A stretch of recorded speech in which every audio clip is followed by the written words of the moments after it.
Karibu Maoré.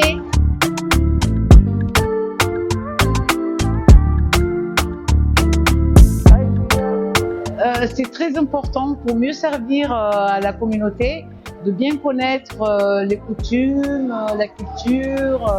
Ça facilite le dialogue, puis la confiance. C'est une journée très intéressante. J'ai pu comprendre certaines choses que j'avais vécues dans mes relations, en particulier avec des jeunes femmes.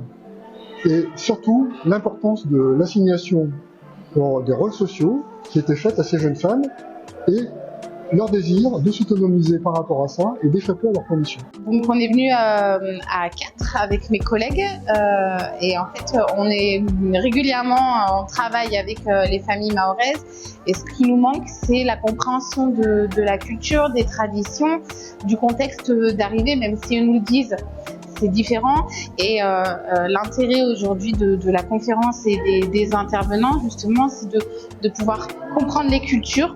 On a entendu le fait qu'il y ait plusieurs langues, donc nous c'est des freins qu'on reçoit et qu'on ne comprend pas sur cette situation d'illettrisme. Donc là, on va savoir qu'il y a 2-3 langues, c'est quelque chose qui nous accompagne. Les données chiffrées également, c'est quelque chose pour lesquels on n'avait pas conscience de leur existence à ce niveau-là. L'accès aux droits, la scolarisation, etc., etc. La connaissance de la culture de l'autre permet de mieux accompagner les personnes dans la réalisation de leurs besoins et en même temps la compréhension des difficultés et des freins qu'ils peuvent rencontrer dans ce désir d'autonomisation.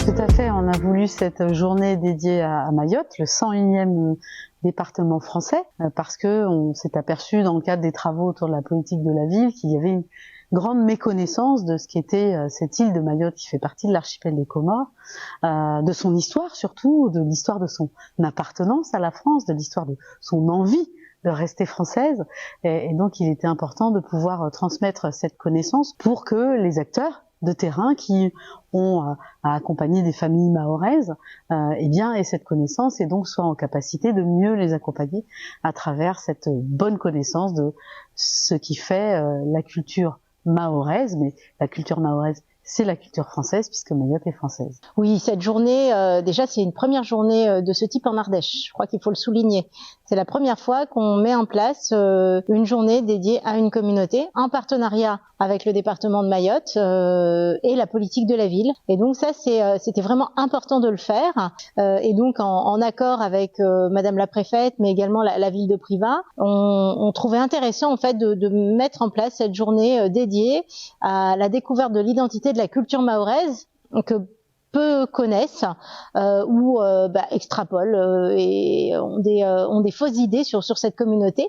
Et donc ça a permis en fait dans le cadre de cette première matinée de débat et d'échange d'être beaucoup plus clair sur les us et coutumes de la communauté mahoraise qui, rappelons-le, est avant tout aussi française, mais avec des modes de faire et d'agir un peu différents de la métropole. Depuis de nombreuses années, Privas se distingue justement dans cette volonté de mieux connaître les autres et a établi un lien avec de nombreux pays d'Europe, mais aussi d'Afrique et d'Extrême-Orient, à telle enseigne que aujourd'hui à Privas, nous avons des jumelages qui ont été faits avec un certain nombre de pays d'Afrique et Mayotte évidemment fait partie des territoires qu'on essaie de promouvoir à travers notre population de Privadois mahorais.